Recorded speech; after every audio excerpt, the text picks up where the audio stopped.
Me and Getty were friends before the Outcasts. I mean, Getty was a year older than me. We sort of met at Scouts when I was about 9. We'd actually started playing a little bit, me, Getty and 2 other guys, about 6 months before the Outcasts started. We weren't punks or anything at this stage. We were trying to learn Bowie songs and stuff, very, very unsuccessfully. But Martin and Colin had become punks. So me and Getty started copying them. This was before we'd actually decided to form a band. We just liked the way they looked. And they started bringing us out, that classic thing when your older brothers allow you out with them. It took me and Getty down to Bangor, and we started to see a whole punk scene there. And then Martin decided he wanted to form a band. I always sort of felt a bit sorry for Getty because being in a band with one of the Coen brothers would be bad enough, but in a band with 3 of them and arguing and fighting. Getty was a very good guitarist and a very original guitarist, but where he really came to the fore was on stage. I mean, Getty was the way Getty looked and the way Getty played was our sort of on stage image for ages.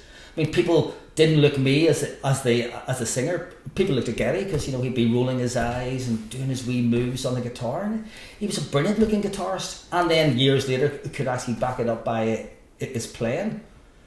Getty was also Getty lived his life as a punk more so than I ever did. So I mean, I know Getty was very, very proud of his Outcast days. I know he was. He just didn't want that to carry on into later life. He wasn't still chasing something. I think he just had enough of it all. He had done it all, and there was nothing. He didn't have anything to prove to anybody. He had got married. He had settled down, and he was comfortable with his life. His wife told us that sometimes she would come home and catch him, and he was watching Good Vibrations. I took my knife out of the kitchen drawer. I waited for you to call. A lot of my musical influence, as I said, David Bowie, Lou Reed, Velvet Underground, New York Dolls, and things like that. There, it was Getty had been into them pre-punk, not me. And when Lou Reed died, I mean, I think I was away on holidays somewhere, and a text arrived that just said, "Oh, Greg, Lou's dead," and without me even recognising the number or anything, I knew it was Getty. Who else? But that was my last sort of contact with him. I really, really missed that contact with Getty. Getty was just so much a part of my life because we were seeing each other every day, going to gigs, going to London together, going everywhere together.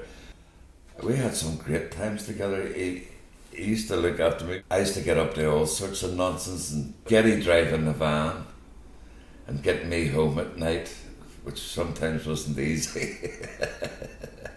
Some nights I didn't want to go home, wanted to party, but he'd go, "Get in that van, we're going now," and stuff was great. But the thing about it was that everybody loved Getty.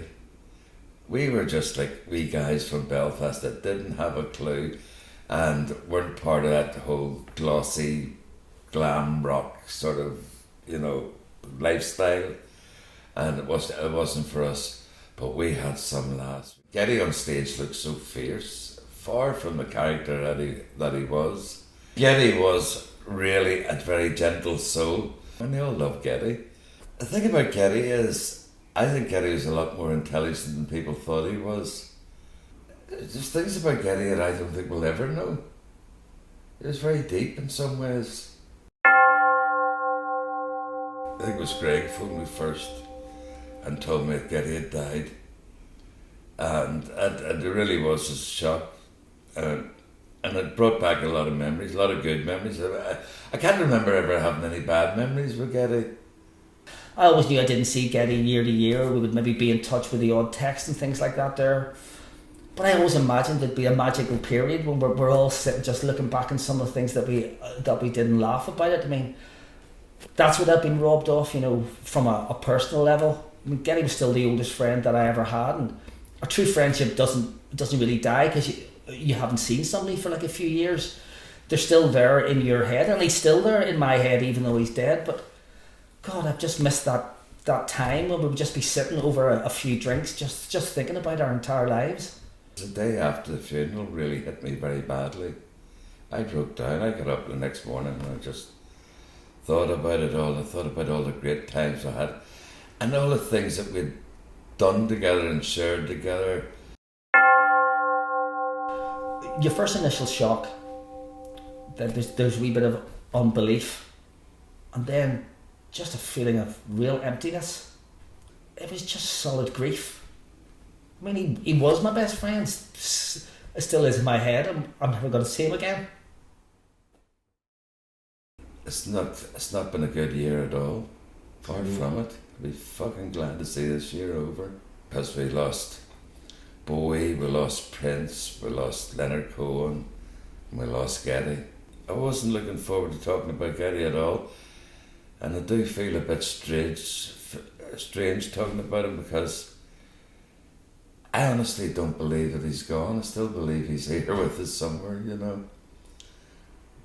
Maybe because I didn't see him in the last few years or something, but I just feel that he's still here with us. And he'll always be, when you listen to the music, he'll always be here with us, and that's a great thing.